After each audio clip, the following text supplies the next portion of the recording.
आज की कहानी का नाम है मेहनत। एक साधु जंगल से गुजर रहा था। उसकी नज़र रास्ते पर पड़े पत्थर पर पड़ी। उस पर लिखा था, हम जो चाहें पा सकते हैं अगर उस काम को करते रहें। खैर, साधु ने उसे पढ़कर सोचा, क्या ऐसा भी हो सकता है? पर वह आगे बढ़ गया।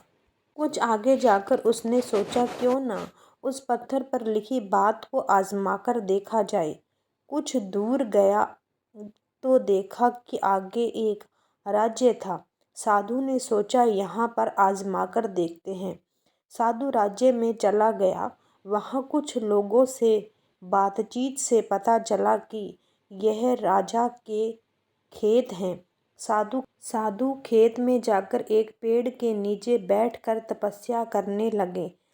जब राजा के खेत में काम करने वाले लोगों ने देखा तो साधु से बात करने चले गए, पर साधु किसी की भी आवाज़ से नहीं उठे। यह बात राजा के पास पहुंची। राजा ने सोचा, देखते हैं चलकर।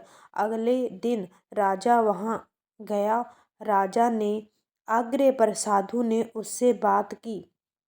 कहा, साधु आप कौन हैं और मेरे खेतों में आप क्यों आए हैं? साधु ने कहा, सुनो राजन, मैं तुम्हारी पुत्री से विवाह करना चाहता हूँ।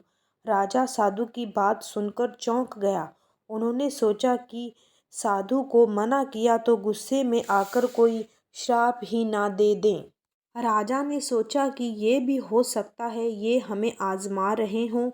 राजा ने साधु से कहा, ठीक है, मैं आपका विवाह अपनी पुत्री से करवा दूंगा, परंतु आपको भी यह साबित करना होगा कि आप हमारी पुत्री के लायक हैं।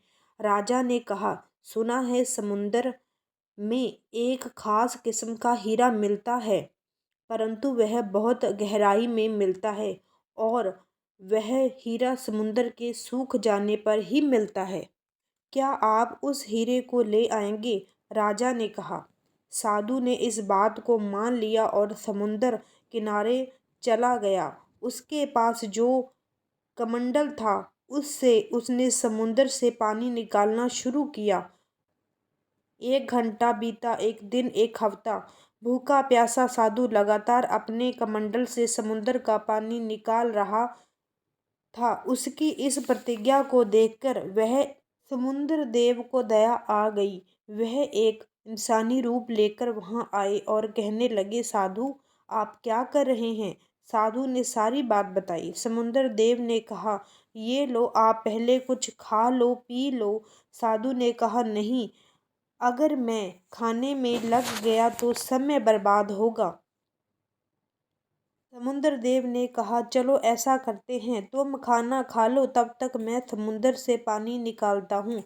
साधु ने कहा, ठीक है। समुद्र देव ने 1-2 बार कमंडल पानी का भर कर बाहर उड़ेल दिया। तीसरी बार कमंडल भरा, उसमें बहुत सारे समुद्री हीरे आ गए। समुद्र देव वहां से गायब हो गए। साधु ने देखा, वहां कमंडल पड़ा था जिसमें बहुत सारे हीरे थे। साधु समझ तो गए। फिर वह राजा के राज्य की तरफ निकल पड़े और राजा के दरबार में पहुंचकर वह हीरे दिखाए। राजा भी देखकर हैरान हो गए। खैर, वादे के मुताबिक राजा ने कहा, साधु मैं अपना वादा पूरा करता हूँ। साधु ने कहा, नहीं राजन, इसकी कोई ज़रूरत नहीं है, मैं तुम्हारी पुत्री से विवाह नहीं करना चाहता। राजन ने कहा, क्या हुआ? साधु ने कहा, मैं तो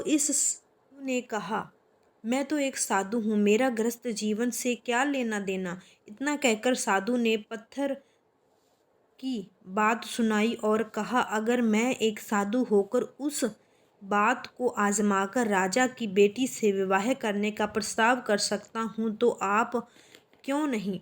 साधु चले गए। राजा और दरबार में बैठे सभी लोगों ने माना कि अगर हम किसी चीज़ को शिद्दत से चाहें तो वह हमें ज़रूर मिल सकती है।